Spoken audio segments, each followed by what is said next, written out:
In this beginners series for watercolor painting, I have chosen to do a snow scene, and I will be addressing in particular the issue of shadows on the snow.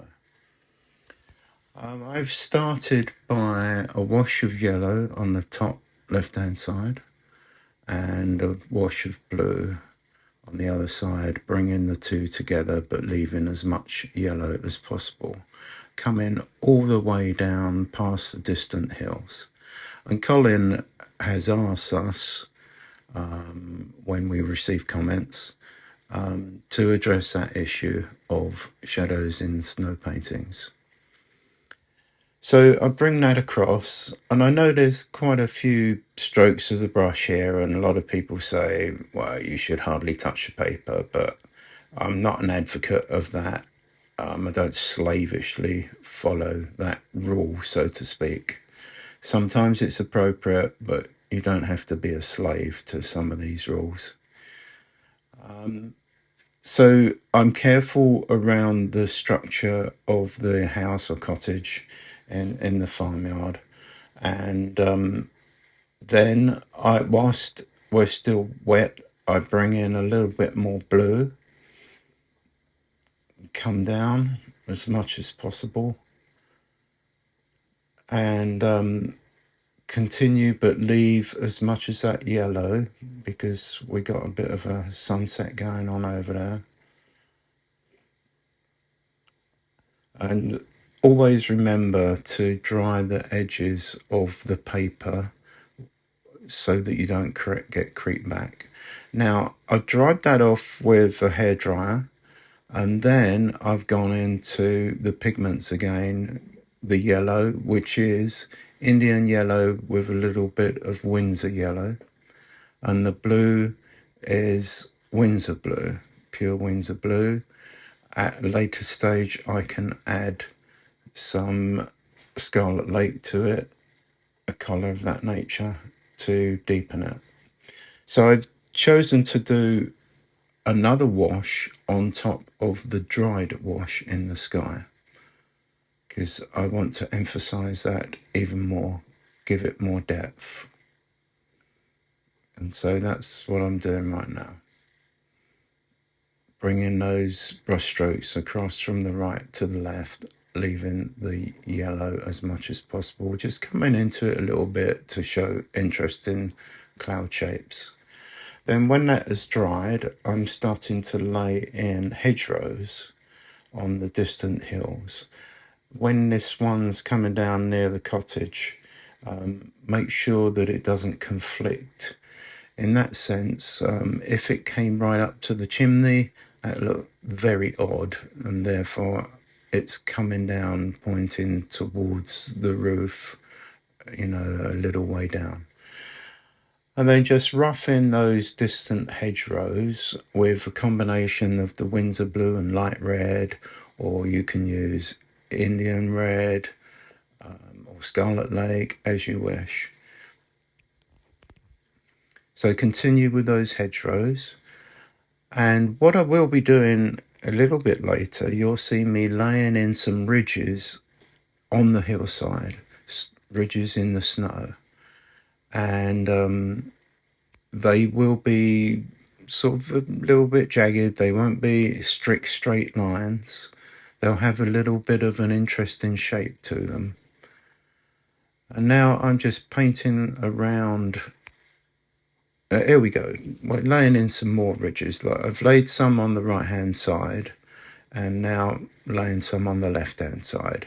And when that is all dried, use your hairdryer, I'm coming in now with a second wash of the blue over those distant hills and the ridges. This will give it more depth, but it will also fuse in those snow ridges, the shadows of them, and it makes it more convincing and gives it more depth. So that's one trick, if you like, I would suggest for achieving that effect. So that's dried now, and I've painted one tree, And because I'm trying to keep these videos to no more than 10 minutes, I've done one first off video and now showing you me painting the second one. I've left a little bit of snow at the base of each tree, you know, where the snow's just blown and drifted up to the trees. So these can be as you wish. You might want a certain type of tree, oak tree, another tree representing the area where you live, etc. So those various branches and limbs all being drawn in. I've used Indian red and light red. With that, you can add a little bit of the Windsor blue to it to darken it. And using a small brush, I've used both a 4 and a number 2 for most of that. Please remember to like and subscribe, because if you do, you'll see future videos and it's all free. You'll be notified of them. You can see them anyway. And now I'm using the side dry brush technique to put in a few of the leaves. This is an early snow scene, so there's still some dead leaves on the tree. I lay some down first, and then when that's almost dry, I get a more intense version of that pigment and lay on some more trees, but scratching them on with the side of the brush. Now I'm laying on some light from the windows, which is also reflecting on the snow outside the cottage. Lay that on first, let that dry, and then you can lay on the colour of the walls of the building. And then you can just carefully paint around those windows.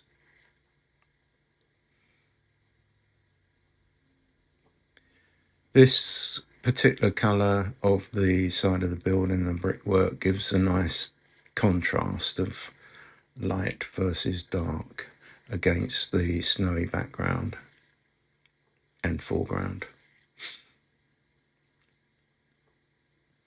So wet in, wet again, one wash first and then a darker wash on top.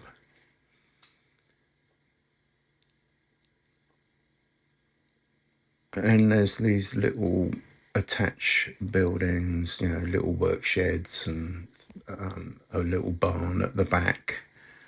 And we're going to put some nice bright doors on those, just so they sing out a little bit and show some nice colour contrast, so it's not all dull.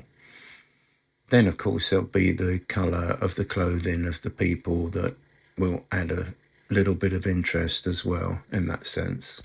And here, doing some of the brickwork, just do little lines. You don't have to painstakingly paint in every single brick, just little lines where mortar is, etc. And then those doors have been painted in, a little bit of shadow from the property on the grass. Just break it up, a mixture of the Windsor blue with some of the red. Vary the intensity as you wish. Now I'm painting in a little puddle on the roadway where the ridges have formed from the tyres from many vehicles going over. And you'll see that I, prior to that, painted in some yellow so that I've got some reflection from the lights from the cottage. And then some more shadows coming from the trees, broken up as much as possible. Just make interesting shapes out of them. You don't need dead straight lines. And just think of the lay of the land where you got the bank and then it'll come onto the road and it'll dip a little bit. Here comes the nice colours of the people to add a little bit of colour interest. And they're in the light, so there'll be a shadow at their base coming across now. Well, I hope you've enjoyed that tutorial. Please do remember to like and subscribe to see future videos, and it's all free. It's just that if you like and subscribe, you're notified of them in advance. And happy painting till the next time. Bye.